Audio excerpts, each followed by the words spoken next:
I would like to introduce my viewers to Nicole Paiement, who is, what is your position exactly with this? Well, for the opera company, I'm the principal guest conductor, Right. and I'm one of the conducting faculty mentor for the program. Yes, and this is a program where they bring talented female conductors that are on the edge, maybe some further along than that, of a fine professional career as a conductor of opera, and bring them here for workshops and concerts and distinguished teachers that come in, and it's a wonderful thing for a period of, what, 2 weeks? A period of 2 weeks, that's correct. And then again, later on in the year, they meet again, actually with the candidates from past years. Right. So they get to enlarge their circle of the network of conductors. And how many are here? There are 6 participants and then 4 that are observers, so a total of 10 conductors, but really 6 that are conducting the orchestra in the program. We are so happy to have you here to take care of this wonderful program, which is so important. It's so important, and I love being here. And you now have a new crop Yes. of female conductors, Mhm. And hopefully they're now going to go out and conquer the world. Well, the hope is to give them at least the opportunity to continue to develop and decide if that's right for them. Because, Yes. at that age, there's still time for us to figure out. It's great that right now there is actually a new dimension to the program with the art administrators. Because maybe some of these at times will start becoming artistic directors or general directors, and so it's a great opportunity to continue to explore the field more, not just the conducting aspect of it. And it's critically important for a conductor to know all these other jobs. Yes, at And least how be they all- aware of them. And how they all work, and how to interact with them, and what their responsibilities are. Yes, last night I was having a session with the administrators and some of the conductors, and I was saying how important it is for administrators to understand what the responsibilities, and at the same way, the conductor needs to understand the responsibility of a general director or an executive director, and that they really need to succeed. It needs to be a great team.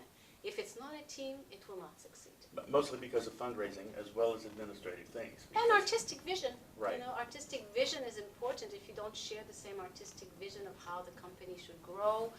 Yes, money is very important, and opera is an expensive Very art form. expensive. But if you will have a better way of reaching out to donors and convincing them that this is important, if you are sharing the same vision and the same artistic goals. Yes, exactly. I have a wonderful quote here from Marin Alsop, who was the first full-time conductor. For a symphony, For a yes, symphony. for Baltimore She was Symphony, the first yes. full-time, Yes. which was very recently, of course. She said that when her career started going, Mm-hmm. and this is a great quote, "I thought things were changing, and then it didn't change." And then she said, "You can't give up just because a box is ticked.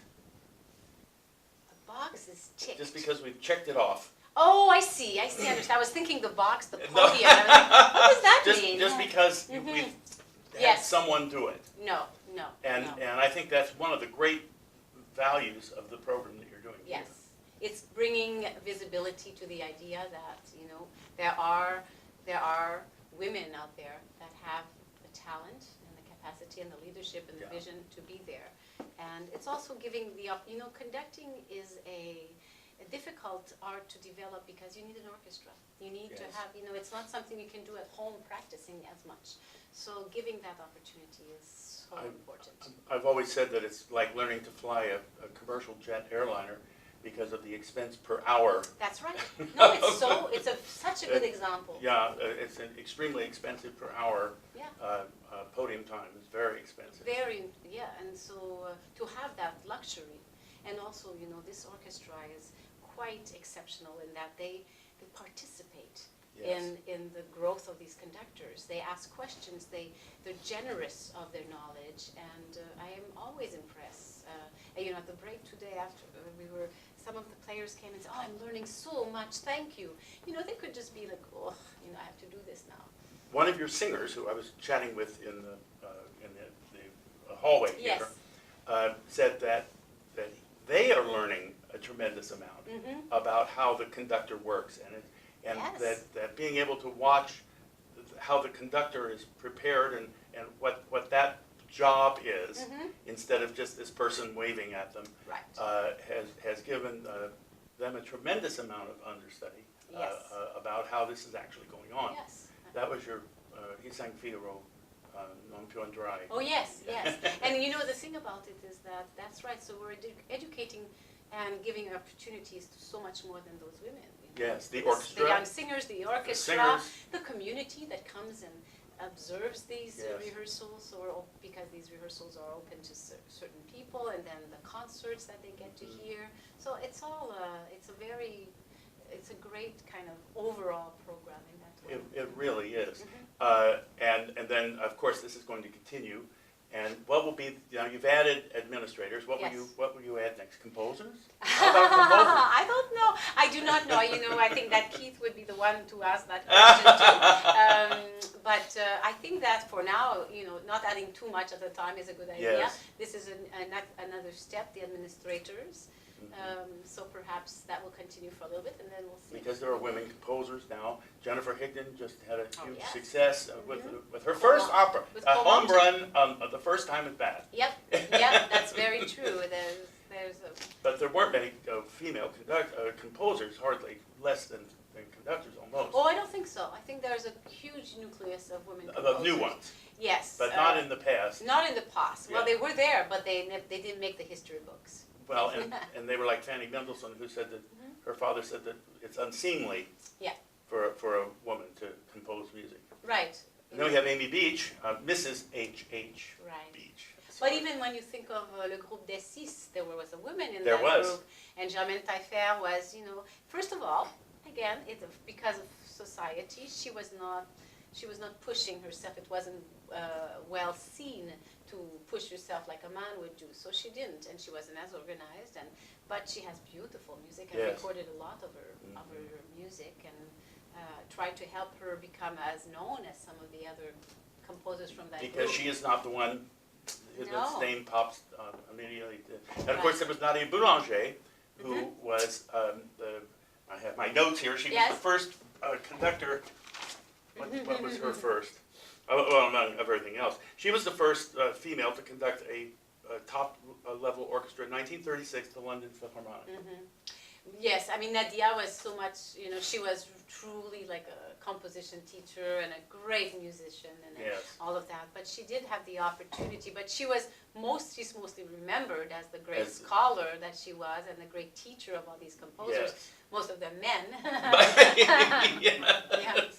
Yeah, but she was Although, very you know, Mary powerful. Dibrin, who works here, you may Yes, have met Mary, she studied with Boulanger. She did, huh? She Yes. did. There are still quite a few composers that are alive that have studied at one point with Nadia Robert Boulanger. Xavier Rodriguez. Yeah, that's was right. here, That's right. studied with her. Yeah. She had such an incredible impact. And that is one name that people do know Yeah. if you ask about historical. That's very true. And Clara Schumann is beginning to come Clara into her own. Schumann, yes, definitely. But we didn't have definitely. many women even in the orchestra for a very long time. So it's not a surprise that we didn't have many women conducting. Right. I mean, it took a long time. Actually, I suspect it was the Second World War that where all the men went to war, they needed to fill the orchestras, that they finally invited in the women. Yeah, you know, there were some instruments that were just not seen as proper for women to play. You Yeah. know, you wouldn't play cello. You Or wouldn't the put an bass. instrument in between your legs. Right. That was not proper. Well, it was you because know, you had, the harp because of and- the position, you had to put your legs in. Right, Yeah. right. So the And the bass. piano and the harp are instrument Flute. But you know, a lot of these instruments, so it had to also change. But you know, this is it's a great period to be living in for that reason. I And think. like Marin Alsop said, we have ticked the box. Yeah, yeah. But we have to now continue to make the list longer, so there's more Yes. boxes. You know. Is there any contact with these conductors afterwards? I mean, I just got an email yesterday from one of the candidates from last year who is trying to meet with me because she's doing this new opera and she's having a hard time to hear in her mind. You know, Very it's hard. difficult when you're not used to doing new works to sort of imagine what the sound will be and what it will be. So she's been wanting to work with me, and yes, often I will get an email from one of the past candidate, and they're asking me questions, or they ask me a reference for a Sure. position they're trying to. And I saw some of them, if they visit San Francisco, and if I'm there, they come and say hello, and we have coffee together. So it's nice, and they have, that's another thing of the program, is developing a circle with whom to speak, to share that. Yes. It's very difficult. The conducting world is very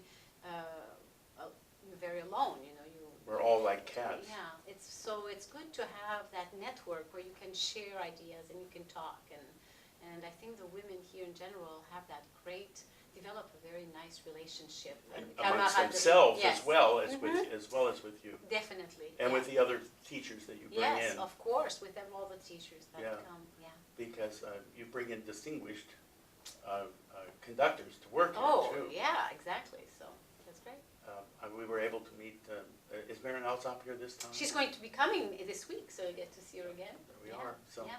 So I think that's pretty much sums it up. And, Great. And we are so thrilled that you took this on. Thank you. Well, I didn't take it on. I'm one of the person who took it on. There's a lot of people. Yes. So people support it, not only financially, but with their energy and their interest. And it's Keith's energy.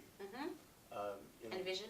When he's transformed this whole company, which is quite remarkable. He has. Yeah. Well, thank you. Thank you. And I can't think of anybody better than you to call if you're having trouble hearing a score that's never been recorded. Because that has sort of been your specialty, hasn't it? One of them. How many world premieres have you done? Oh, many. I'm not counting. I'm not counting. I enjoy doing it. I love that challenge of giving birth to a new work. A new score. Yeah. Well, thank you so much, Thank you, and I Gregory. appreciate you giving me the time. Thank you.